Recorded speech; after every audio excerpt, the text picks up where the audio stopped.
ఈ మీనరాశి వారికి ఆదాయం 5, వ్యయం 5, రాజపూజ్యం 3, అవమానము 1. ఈ రాశి వారికి 4లో గురువు ఉన్నాడు, తర్వాత 1లో శని, 12లో రాహువు, 6లో కేతువు సంచారము చేత వృత్తి ఉద్యోగ వ్యవహారముల యందు కొంత జాగ్రత్తగా ఉండాల్సినటువంటి అవసరము ఉన్నది.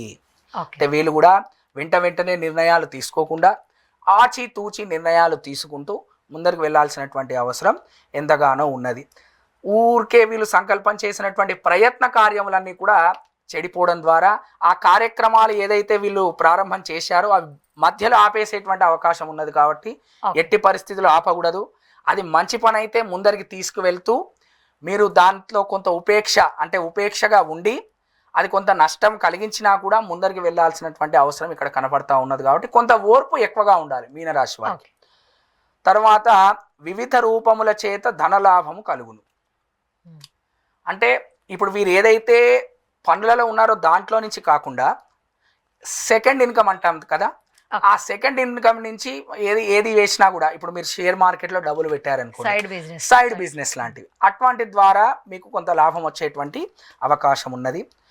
వీరు దీంట్లో కూడా ఉద్యోగస్తులకు సామాన్యమునుగా ఉండును. ఉద్యోగస్తులు ఎవరైతే ఉన్నారో అంటే మీకు ఎక్కువ లాభం అని లేదు, తక్కువ నష్టం ఏదో నష్టపోతారని లేదు. ఇప్పుడు మీరు ఏదైతే స్థాయిలో ఉన్నారో అదే స్థాయిలో ఉంది. ఒక్కొక్క మెట్టు ఎక్కుతూ ఈ సంవత్సరాన్ని మీరు వెళ్ళదీస్తారు. అట్లాగే కాంట్రాక్ట్, బ్రోకర్, ఫైనాన్స్ రంగాల వారికి తీవ్ర వ్యతిరేకాలు ఉన్నాయి. అంటే వీళ్ళు డబ్బుల విషయంలో జాగ్రత్తగా అంటే చాలా జాగ్రత్తగా ఉండాలి. ఎట్టి పరిస్థితిలో ఒక్క తప్పుడు స్టెప్ వేయడం ద్వారా చాలా కిందకు వెళ్ళిపోయేటువంటి అవకాశం ఉన్నది. కాబట్టి తీవ్ర వ్యతిరేకం అంటున్నాడు కాబట్టి మనం చాలా జాగ్రత్తగా ఉండి మన యొక్క నిర్ణయాలు తీసుకోవాల్సినటువంటి అవకాశం ఉన్నది. తరువాత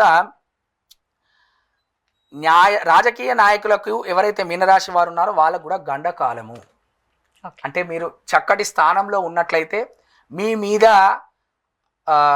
దుష్ప్రచారం చేయటం, మిమ్మల్ని ఏదో విధంగా ఇబ్బంది పెట్టేటువంటి ప్రయత్నం చేస్తారు. కాబట్టి రాజకీయ నాయకులు మీనరాశి వారు ఎవరైతే ఉన్నారో వారందరూ కూడా చాలా జాగ్రత్తగా ఉండాలి. అట్లాగే కృషివరులకు అధిక సుఖము కలుగును. ఎవరైతే కృషివరులు అంటే రైతులు ఉన్నారో వారికి చక్కటి ఫలితాలు, మీనరాశి వారికి ఎవరైతే కృషివరులు ఉన్నారో వారికి చక్కటి ఫలితం కలుగుతుంది. చెడు సహవాసములు పనికిరావు. ఇందాక మునుపు రాశిలో చెప్పినట్టుగానే వీరు కూడా అందరినీ తొందరగా నమ్మటం, వారు చెప్పినటువంటి విషయాలు విని ముందరికి వెళ్ళటం లాంటివి చేస్తే వీరు కూడా తీవ్ర ఇబ్బందులు కలుగుతాయి. కాబట్టి వీరు కూడా చాలా జాగ్రత్తగా ఉండాల్సినటువంటి అవకాశం ఉన్నది. అట్లాగే జ్యోతిష్య, వాస్తు, పురోహిత రంగాల వారికి సామాన్యముగా ఉన్నది. వీరికి ఏంటంటే ఎక్కువ లాభం అని లేదు, తక్కువ ఏదో నష్టం అని లేదు. ఏదో ఈ సంవత్సరము వారికి వచ్చేటువంటి డబ్బులతోటి సమయాన్ని వెళ్ళదీసి శుభ కార్యక్రమాలు ఎక్కువ చేస్తూ ఉంటారు. కాబట్టి వీరు చేయాల్సినటువంటిది కూడా మీ మీనరాశి వారు కూడా విష్ణు ఆరాధన బాగా చేయాలండి. ఇంకా రోజు విష్ణు సహస్రనామ పారాయణం చేసినట్లయితే ఇంకా శుభం.